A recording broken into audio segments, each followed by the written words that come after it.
Right now, millions of people are losing weight after many years of failed diets, using injections like Ozempic and Mounjaro. For many, it feels life-changing. But there is one question that no one is asking. What might these medications be costing you? In biology, we know that every time you override your body's natural systems, you're making a trade. That is why some people feel a breakthrough, while others are quietly dealing with symptoms they never expected. It's no surprise you feel pulled in different directions, not knowing what to trust or what to do next. In this video, we are stepping away from all of that and going back to something much more reliable, the biology. I am Dr. Almerie, consultant weight loss surgeon and obesity specialist. I will take you through the 30-year journey that turned a very fragile gut hormone into a treatment that is spreading across the whole world. So you can finally understand where this came from and why it works the way it does beneath the surface.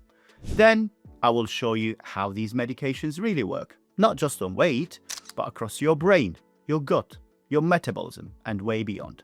So you can clearly see the real benefits, the real risks, and make a decision that actually makes sense for you. Just to be clear here, this video is not a substitute for individualized medical advice, but it will certainly give you a very clear framework to understand these medications, so you can have a more informed conversation with your doctor. Now let's start with how this all began. Let's step inside the story of how this drug came to life, because this isn't just a scientific breakthrough, it's the product of scientific curiosity meeting ambitious industry and high demand. So where did this story begin?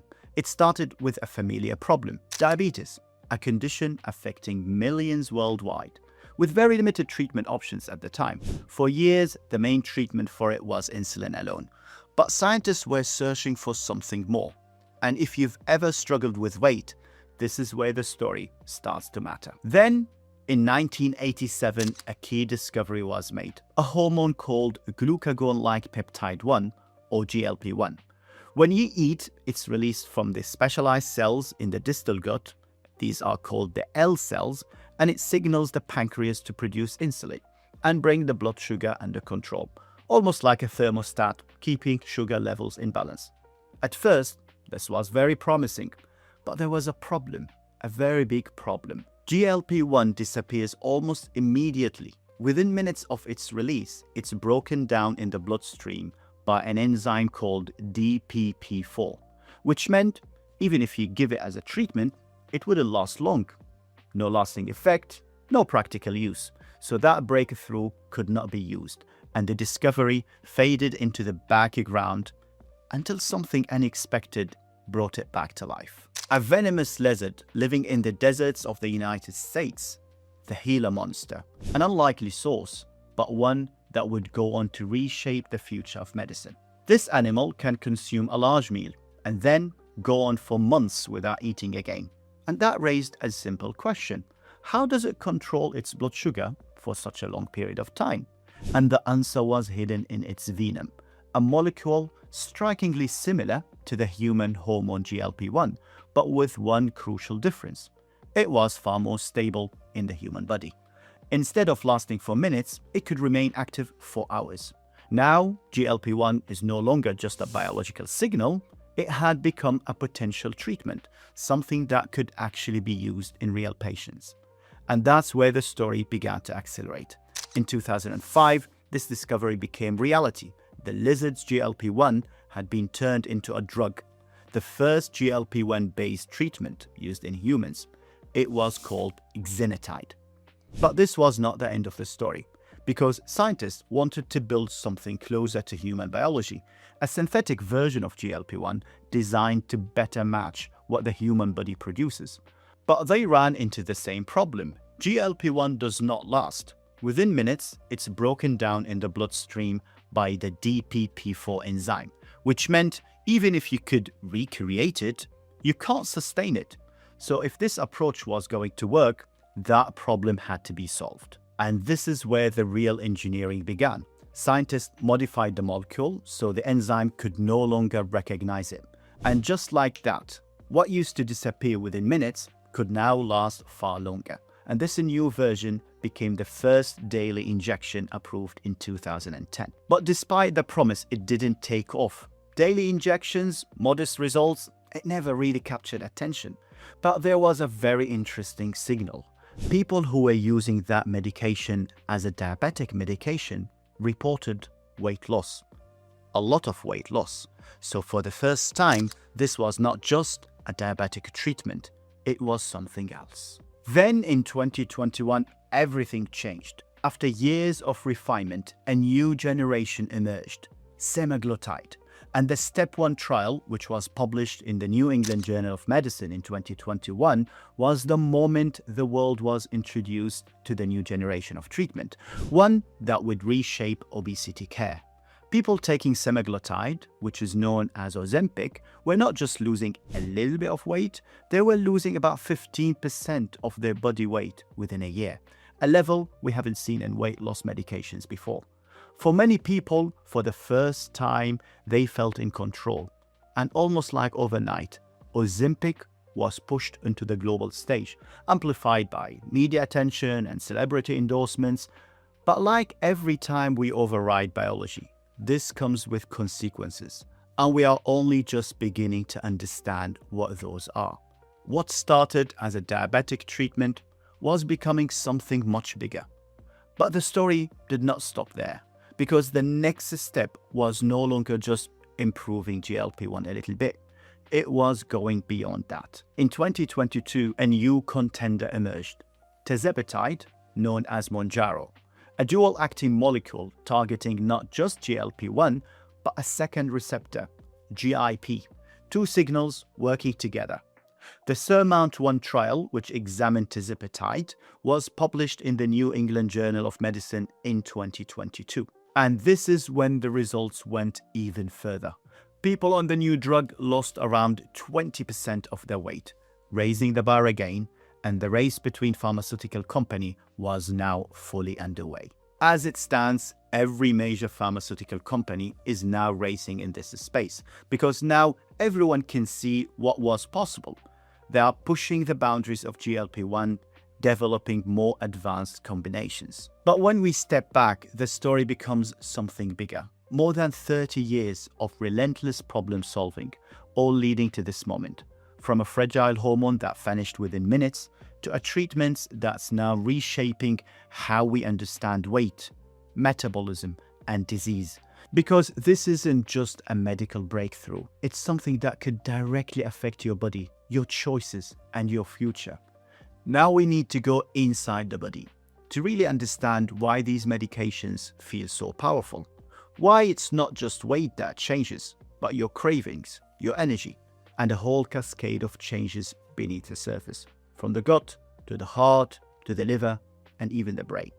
We need to see what's really happening inside your body, and then, and only then, we can understand the benefits and the trade-offs, so you're no longer stepping into the unknown and hoping for the best, but rather have a good framework to help you with the decisions that best serves your health.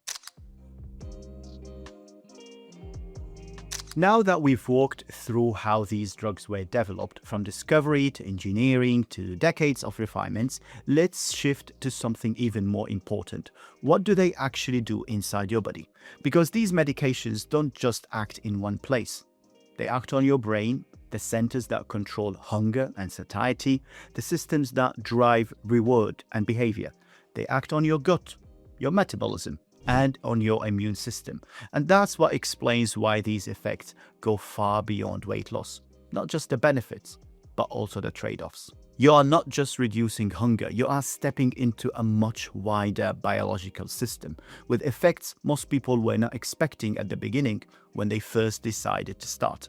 This is not theory. These pathways are mapped, studied, and reproduced consistently across clinical trials. So what you are about to see is not opinion, it is biology.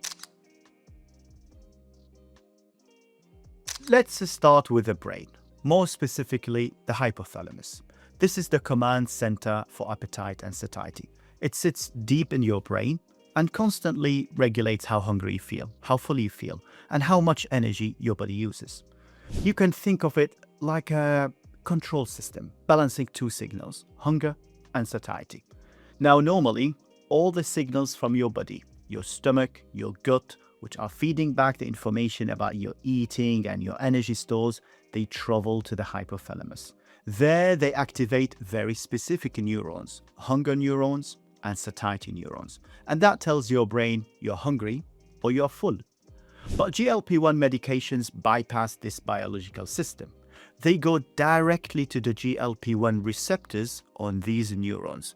They activate the satiety pathways and at the same time inhibit the hunger pathways. That shifts the balance. Your sense of fullness becomes much stronger and much less dependent on whether you've eaten or not. And that's why so many people say, I'm just not hungry anymore, even when they have not eaten, because the usual pathway of food to gut to brain is being bypassed by the medication, which is doing that job for you, and not just after meals, but continuously. Now this becomes a major driver for weight loss. If you felt like hunger is always one step ahead of you, this is where that starts to change. If you spent years feeling controlled by cravings and sudden hunger, by constant thoughts about food, this feels like a liberation for you, a freedom from that hunger. Like someone finally switched off the noise. For the first time, you feel in control. But this is also where things could get a little bit more complex, because food is not just fuel. For many people, it has also been comfort, reward, celebration, a way of coping with stress, with boredom, with difficult emotions. Over time, it becomes part of a pattern, a response, something you turn to without even thinking.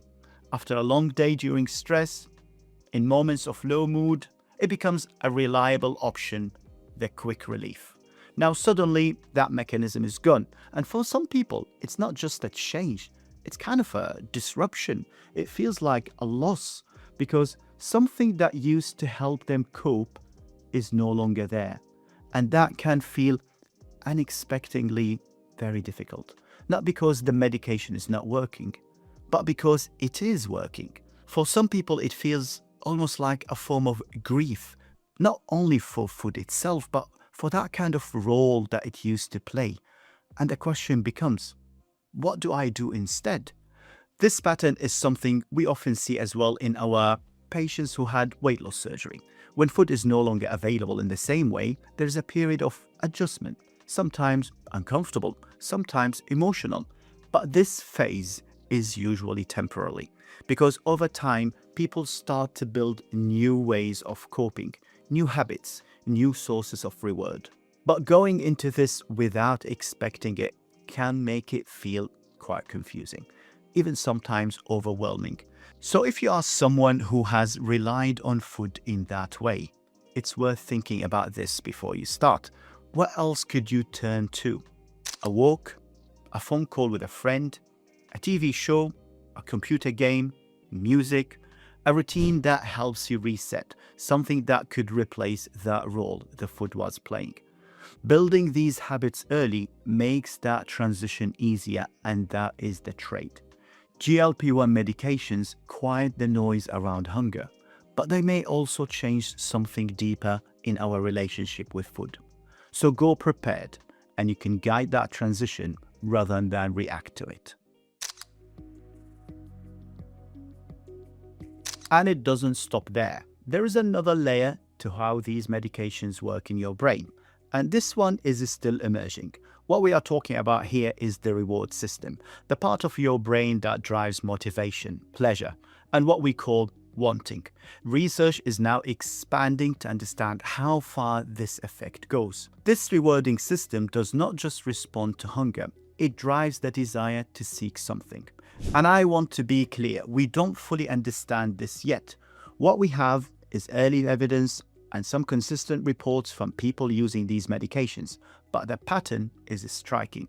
If you are someone who has ever felt that constant pull towards food, the food noise in your head, that kind of constant background thinking about food, for many people on these medications, that noise goes quiet.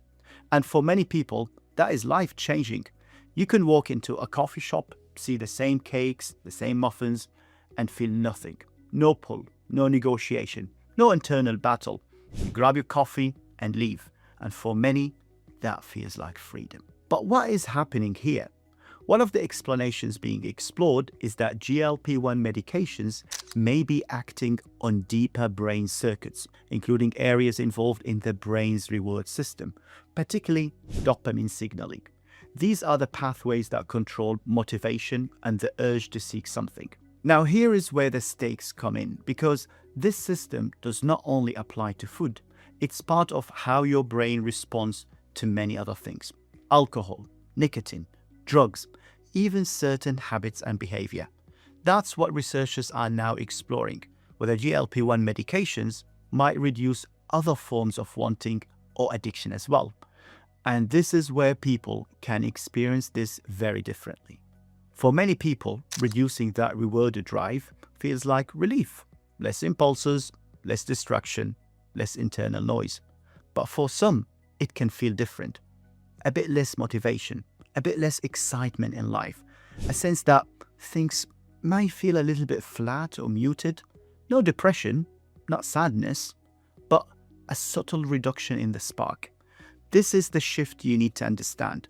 The same change can feel very different depending on the person. And this is why monitoring this matters. Not just your weight, not just your appetite, but your motivation, your enjoyment, your sense of a drive.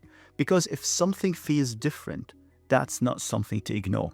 That is something to understand and discuss with your doctor. Because this is not just about reducing appetite, it's about understanding how your urges change. So you can finally feel in control of them and make decisions that truly work for you, not against you. Now let's move to the stomach, because this is the place where many people feel the medication the most. And it's the core reason behind many of the side effects people talk about. If you've started a GLP-1 medication and suddenly you feel a bit more bloated, maybe burping a little bit more than usual, having a bit of acid reflux, or start feeling your bowel becoming a little bit more erratic, you're not imagining it. In fact, it often means the medication is doing exactly what's designed to do. Now let's break this down to understand why you feel the way you feel. GLP-1 acts directly on your stomach, and one of its key effects is slowing down stomach emptying. In simple terms, instead of the food moving quickly through your stomach into the small intestine, it's released slowly, in smaller amount, over a longer period of time. And that changes everything about how you feel after eating. Your stomach stays fuller for longer and keeps sending signals of satiety to your brain. If you are someone who usually finishes the plate, this is often the first thing that changes. Halfway through your meal, you pause and think, I am full, like really full. I've had enough. And for many people, this feels like a huge advantage.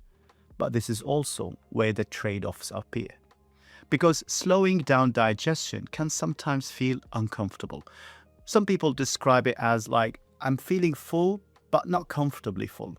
And that makes sense because when food stays longer in the stomach, it increases the pressure inside the stomach, which can cause tummy pain and acid reflux.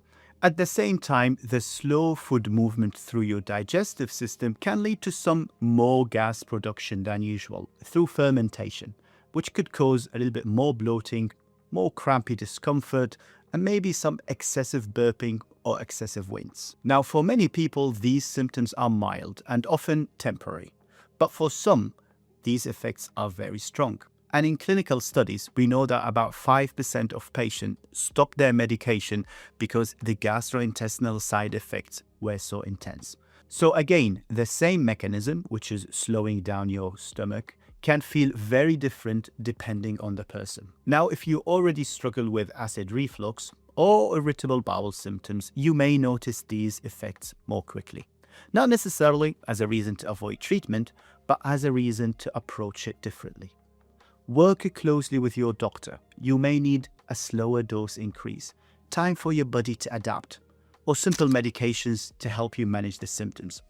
In some cases, you may decide if the symptoms are bad and consistent that this treatment is not right for you, and that is okay. This is not just about slowing your stomach, it's about understanding how your body responds to that change so you can work with it, not against it. And now we are going to talk about the system this all started with, the pancreas. Because before weight loss, before appetite, this was originally a diabetes medication. And at its core, this is about how your body handles sugar.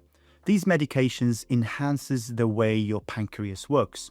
So they increase the insulin release, which is the hormone that moves sugar out of the bloodstream into the cells to be used. But they don't just stimulate insulin, they support the cells that produce it from the pancreas. We call them the beta cells. So they help them survive by increasing their function and reducing their breakdown. At the same time, GLP-1 medication reduces the release of glucagon from the pancreatic alpha cells. So what is a glucagon? It's a hormone that normally pushes the blood sugar up. So it works against insulin. And it is this balance, more insulin, less glucagon, which stabilizes your blood sugar, especially after meals. But it doesn't stop there. They also improve your body's sensitivity to insulin. So now you have more insulin being released and your tissues responding to it better. And that combination is exactly how these medications treat type 2 diabetes. In fact, that was their original purpose. Now, when your blood sugar becomes more stable, it reduces those kind of sharp sugar spikes after meals and then crashes that follows them, which means fewer cravings and more stable energy. And this is where many people notice a quiet shift. They are not riding the constant wave of highs and crashes followed by hunger that returns so quickly. Things feel steadier, more predictable. And because this system is so tightly regulated, these medications are unlikely to push your blood sugar too low, because their effect is what we call glucose dependent, which means in simple terms, they work when your blood sugar is high, but they ease off when it comes down. So for most people, when taken on their own, the risk of low blood sugars, which we call hypoglycemia, is quite low. That is why many patients don't experience those sudden dips, the shakiness, the sweating, the feeling of crashing that you might associate with other diabetic medication. But this is a change if you are already taking medications for diabetes, something like insulin or sulfonylureas, because now you are combining treatments that work to drop your blood sugar in different ways. So if you are in that situation, if you are a patient who take other anti-diabetic medication, this is where small adjustments really matter. So have a conversation with your doctor who will review your doses and monitor your blood sugar more closely. And this brings us back to the same big picture. The same mechanisms that makes these medications feel smooth and effective can also make you feel different.